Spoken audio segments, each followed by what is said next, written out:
जय श्री सीताराम जी महाराज की जय। ज्यों ज्यों निकट भयो चहो कृपालु, त्यों त्यों दूरी पर्यो हो। गोस्वामी तुलसीदास जी का ये पद विनय पत्रिका से है।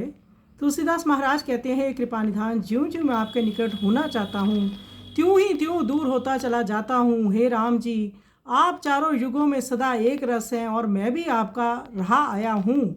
यद्यपि मैं पापों और अवगुणों से भरा हूँ, आपसे अलग रहने का मौका पाकर इस नीच कलयुग ने मुझे बीच ही में छलों से छल लिया। ज्ञान से ही इसको जीव तब प्राप्त हो गया। मैं स्वर्ण था पर इसने कुवर्ण कर दिया। नित्य आनंद घन स्वरूप से दुखग्रस्त जीव रूप में परिणित कर दिया। राजा से रंग बना डाला और ज्ञानी से अज्ञानी कर डाला।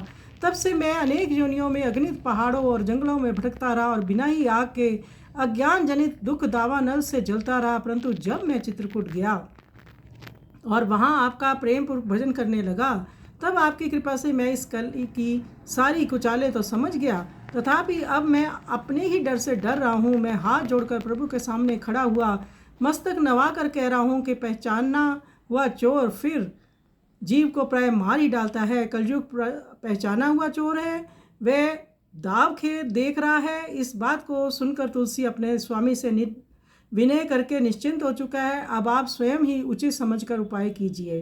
तो तुलसीदास महाराज कहते हैं कि कलयुग तो अपना प्रभाव दिखाएगा ही, परंतु जीव को प्रभु की शरण में जाना चाहिए और वहीं पे भगवान के चरणों में अपने को अर्पित कर कर भक्ति करनी चाहिए। तो आइए सुंदर पद का श्रवण करें।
सुनी प्रभु सो